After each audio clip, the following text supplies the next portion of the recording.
Patrice Lumumba a été trahi parce qu'il a osé tenir tête. Et ces mêmes télévisions belges sont venues au Congo pour quelques billets tendus à des individus au Congo pour une interview, pour contenter leur population. Et vous avez pu suivre ça. Lumumba nous dérangeait. Il est mort, on est content. C'est de la traîtrise. Beaucoup d'autres héros sont tombés pour que nous soyons là aujourd'hui. Et c'est une technique de l'impérialisme de faire peur aux autres en menant des actions pour réellement créer la terreur. Ça n'a pas commencé aujourd'hui. Je vous prendrai l'exemple d'un guerrier qui s'est battu, Victor Biakaboda. Lisez, vous comprendrez. Il est issu d'une famille de chefs, pas de la chefferie donnée par le colon. Il était un enfant digne. Il a fait ses études au Sénégal. Il est venu médecin en Guinée. Et lorsque le RDA a été créé, il a rejoint la Côte d'Ivoire pour mener le combat contre les impérialistes, contre les envahisseurs, contre le colon. Il a essayé d'organiser la société ivoirienne. Partout, les gens ont commencé à porter la voix. Il y avait en son temps un général Péchou qui a fait massacrer les populations ivoiriennes pour que jamais cet esprit de liberté ne puisse germer. Il a continué son combat aux côtés de Félix Houphouët-Boigny. Ils ont lutté, mais le plus virulent était Victor Biakaboda. Il représentait une menace pour les impérialistes. Qu'ont-ils fait? En plus de massacrer les populations qui manifestaient, un soir, ils l'ont tué de manière atroce à côté de Boisflé. Quelques heures après, lorsque les populations de Dimbokro ont entendu l'assassinat, ils ont marché, ils ont manifesté, ils ont été massacrés par l'armée coloniale. L'histoire est têtue, les faits sont là. Après sa mort, qui a fait peur à Félix Houphouët-Boigny, ils l'ont appelé et il dit: si vous continuez la lutte, vous connaîtrez le même sort. Il a eu peur et il s'est rallié à l'impérialisme. Il a été nommé ministre en France et plus tard il est venu prendre les rênes de la Côte d'Ivoire. Et ils l'ont utilisé pour éliminer beaucoup d'autres personnes qui osaient lever la voix. Et je pense que Thomas Sankara est un bel exemple.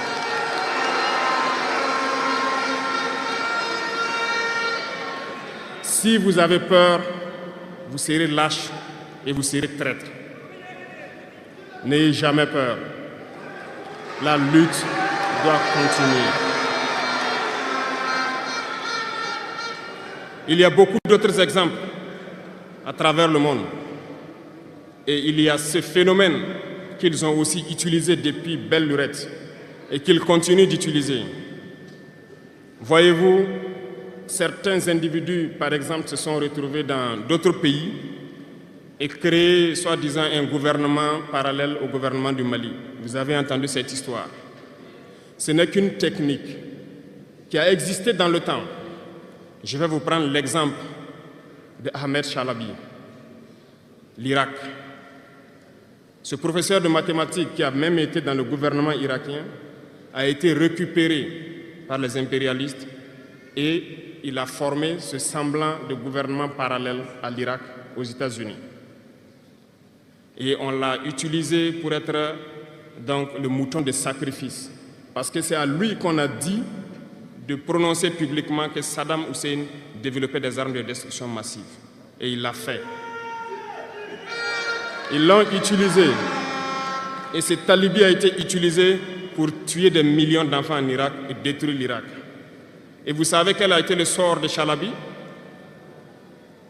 Un soir, après une interview, dans l'interview, il disait même qu'il sait que la CIA est sur son dos. Quelques heures après, il a été retrouvé mort dans son lit, mort de crise cardiaque. Si vous trahissez, vous aurez des fins macabres. C'est ainsi.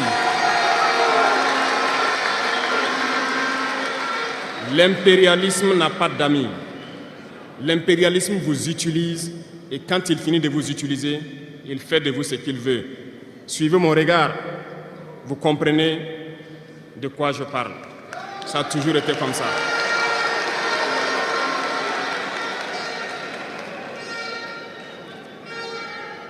Le troisième vice, c'est l'incompétence. L'incompétence est un phénomène très dangereux qu'ils ont utilisé pour détruire la société africaine. Dans nos administrations, il y a beaucoup d'incompétence. Reconnaissons-le. Les incompétents ont beaucoup de place à côté de l'impérialisme. Parce que les incompétents peuvent plomber le développement d'un pays. Les incompétents peuvent vous amener à douter de vous. Les incompétents aiment la facilité. Les incompétents aiment tout pour eux seuls. Les incompétents n'aiment pas ceux qui sont compétents. Ils n'aiment pas ceux qui innovent, ceux qui cherchent.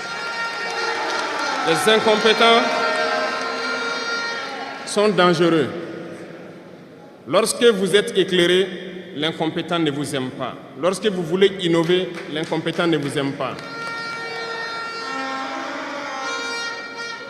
L'incompétent sait reconnaître celui qui est compétent et il va le combattre jusqu'à son dernier souffle parce qu'il a peur de celui qui est compétent. Cherchez la connaissance. Cherchez la connaissance et travaillez. Travaillez dur pour être compétent. Bannissez l'incompétence.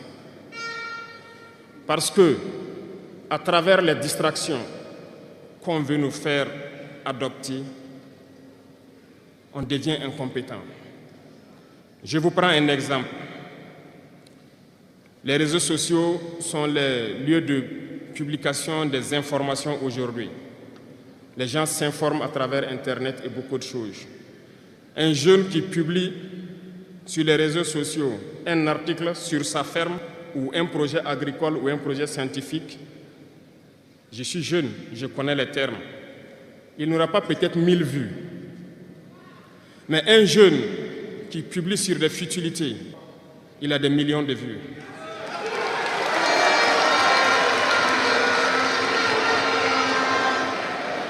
Justement, on veut vous faire perdre du temps dans les futilités. Prenez conscience. Intéressons-nous au travail et cherchons la connaissance. Cherchons la compétence. Se distraire, c'est bien, mais on doit travailler d'abord, avant de se distraire. Cherchez la connaissance, sinon vous perdrez du temps à ne rien faire. Et la jeunesse, c'est l'époque, c'est la période où il faut exploiter son temps à bon escient. Les impérialistes le savent. Voilà pourquoi ils vont multiplier tout ce qui est événement de distraction. Ils vont multiplier tout ce qui est événement qui peut vous détourner du travail pour que vous soyez des incompétents. Et en ce moment, quand vous êtes endormis, on choisit les incompétents pour diriger tout ce qui est structure importante. Et vous n'avez le choix que de vous plier. Ne soyons pas incompétents, cherchons la connaissance. Les incompétents se cachent souvent derrière des mots. Ils emploient les termes de démocratie, de liberté, sans se rendre compte de quoi il s'agit. Camarades, la démocratie est un état d'esprit, autant que la jeunesse est un état d'esprit. C'est soi-disant démocrate, mais regardez le monde. Comment est-ce qu'on peut vouloir imposer la démocratie en tuant des millions de personnes? C'est de la dictature, ça, ce n'est pas de la démocratie. Ça ne s'impose pas. Ceux-là qui se disent démocrates, mais regardez, nous avons vu des scènes où on a empêché des gens de rentrer dans des assemblées. On a vu des scènes où des forces ont débarqué dans des assemblées pour obliger les députés à prendre des textes. On a vu des scènes plus terribles que ça, où les gens tuent leurs manifestants.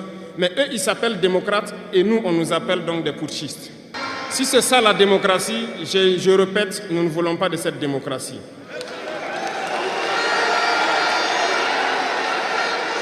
Et quand vous voyez souvent les incompétents, ils ne cherchent pas à savoir quelle est la signification du mot démocratie en réalité. Ils s'accrochent juste à la définition qu'il lui a donnée l'impérialisme et il se met à parler de démocratie sans réellement connaître le fondement. Ça, c'est de l'incompétence. Il faut chercher à connaître, avoir la connaissance, regarder le monde pour redéfinir la démocratie telle que nous le voulons en Afrique. Les incompétents se cachent derrière les libertés. Retenez une chose, il n'y a pas de liberté individuelle qui existe. C'est un fait. Vous pensez vraiment que chacun est libre? La liberté est collective. Tant que nous vivons dans une société avec des règles, la liberté est collective. Parce que si vous ne respectez pas les règles, vous ne pouvez pas vivre dans la société. Si vous êtes libre de parler comme vous voulez, l'autre aussi est libre de vous répondre comme il veut. Ça sera du désordre. Si vous êtes libre de rouler dans la rue et de passer le feu au rouge comme vous voulez, l'autre est libre de passer aussi et de vous cogner. Vous comprenez que si la liberté individuelle prend le dessus, nous sommes dans une société de désordre. Voilà pourquoi il y a des règles dans la société. Et les règles, tout le monde doit les respecter. Et là, on parle de liberté collective. Donc, certains se donnent le droit de parler de leur liberté individuelle à eux, mais ne tenant pas compte des autres. Je pense que ça fait partie aussi de l'incompétence, parce qu'ils ne cherchent pas à comprendre, ils s'arrogent les droits que peut-être les États les ont donnés pour sévir, pour faire tout pour eux, en négligeant les libertés des autres. Non, la liberté est collective. Avant de poser un acte, on pense à la liberté d'autrui. Et nous ne devons pas transcender la liberté des autres. Donc ça fait qu'on doit avoir de la réserve. Et une fois qu'on a de la réserve, la liberté individuelle n'existe pas. La liberté est collective. Et nous devons avoir cette culture de liberté collective. Cherchons donc la connaissance, lisons, interrogeons l'histoire. Ne lisez pas l'histoire écrite en leur faveur. Cherchez la connaissance à travers plusieurs sources et vous comprendrez dans l'histoire qui s'est battu pour l'Afrique, comment nous devons nous battre pour continuer cette lutte de nos devanciers. Et je ne terminerai pas mes propos sans faire un coup de gueule encore au volet de la communication. Parce que, comme je le dis, c'est l'arme fatale de l'impérialisme. Et vous, jeunes, vous devez tout faire pour savoir distinguer le vrai du faux. Nous continuerons à démonter les mensonges des médias impérialistes qui essaient de toujours créer des soucis en Afrique. Parce que ces médias, par leur bouche, ils peuvent vous rendre un roi demain. Par leur bouche, ils peuvent vous faire quitter de votre position de roi et vous rendre un piètre esclave demain. Faites attention. Je suivais une émission, malheureusement, il n'y a pas longtemps, burkinabé, où un jeune journaliste a sorti une phrase qui m'a laissé un peu perplexe. Il parlait de la Corée du Nord. Et le journaliste a dit, mais il meurt de faim en Corée du Nord. A-t-il pris le soin d'aller en Corée du Nord enquêter pour voir vraiment s'il meurt de faim? L'idée que les médias impérialistes ont vendu de la Corée du Nord est plus développée que beaucoup de pays européens. Et parce que ces médias nous disent la Corée du Nord c'est la dictature, les gens meurent de faim, ils sont pauvres, ils n'ont rien, on prend ça ainsi. Mais la Corée du Nord est une puissance nucléaire, comment est-ce qu'ils ont fait?